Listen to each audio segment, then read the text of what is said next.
আজকে অস্ট্রেলিয়া ভারতের কাছে হেরে গেল, ওকে, এটা আমি ডান পাশে রেখে দিলাম। আগামীকাল বাংলাদেশ আফগানিস্তানের বিপক্ষে জিতে গেল, সেটাকে আমি বাম পাশে রাখলাম। এখন অস্ট্রেলিয়া হেরে যাবার পর, মানে আমার বাম পাশে যিনি রয়েছেন অস্ট্রেলিয়া, তার পয়েন্ট কিন্তু 2ই থাকলো, কারণ তাদের 3 ম্যাচে 2টা ডিফিট, একটা হচ্ছে ভারতের বিপক্ষে, একটা হচ্ছে আফগানিস্তানের বিপক্ষে, জয় পেয়েছে শুধুমাত্র বাংলাদেশের বিপক্ষে। তাহলে পয়েন্ট কত? 2। রাইট। আফগানিস্তান তারা ভারতের কাছে হেরেছে, বাংলাদেশের কাছে যদি আগামীকাল হেরে যায় তার মানে বাংলাদেশের কাছেও হারলো, জিতেছে অস্ট্রেলিয়ার বিপক্ষে, তাদের পয়েন্ট 2। বাংলাদেশ হেরেছে অস্ট্রেলিয়ার বিপক্ষে, ইন্ডিয়ার বিপক্ষে, বাংলাদেশ যদি আগামীকাল আফগানিস্তানকে হারায় বাংলাদেশের পয়েন্ট 2। এখন 3 দলের পয়েন্ট 2, এই 2 পয়েন্টওয়ালা 3 দলের মধ্য থেকে একটা দল সেকেন্ড টিম হিসেবে উইথ ইন্ডিয়া কোয়ালিফাই করবে টু দ্য সেমিফাইনালস। তাহলে তো রান রেটের হিসাবটা আসবে। আমি যদি একটা ধ্রুবক হিসাব করি, সেটা হচ্ছে একটা কম্বাইন ইকুয়েশন, এবং সেই কম্বাইন ইকুয়েশনটা বাংলাদেশকে অন্তত 30+ রানে আফগানিস্তানকে হারাতে হবে।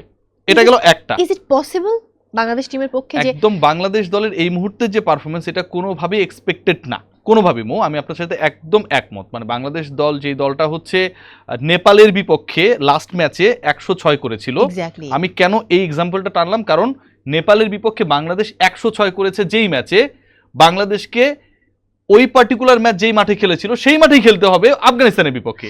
সো নেপালের স্পিন খেলতে আপনি পারেন নাই, 20 ওভার খেলতে পারেননি, 104। আফগানরা তো ওয়ার্ল্ড ক্লাস, ডেফিনেটলি অনেক অনেক অনেক ভালো বোলিং ডিপার্টমেন্ট তাদের, এবং ভালো বোলিং লাইন আপ বলেই কিন্তু বিলো 150 করার পরও অস্ট্রেলিয়াকে তারা হারিয়েছে। সো নেপালের থেকে নিশ্চয়ই বোধ করি অস্ট্রেলিয়া, আফগানিস্তানের বোলিং ডিপার্টমেন্ট অনেক স্ট্রং, একই মাঠে খেলা হবে, ডে নাইট ম্যাচ হবে।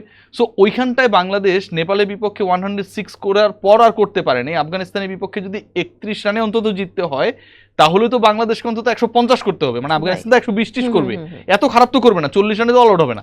So it's difficult according to the present performance of Bangladesh, এবং অ্যাকর্ডিং টু দ্য সারফেস যেখানটায় খেলা হবে সেই হিসাব অনুযায়ী। তবে ওই যে কাগজে কলমের একটা হিসাব নিকাশ থাকে না, এখন এটা যদি আপনি আমি আলোচনা না করি, পাবলিকে গালি দিবে যে আমাদের মধ্যে দেশপ্রেম নাই।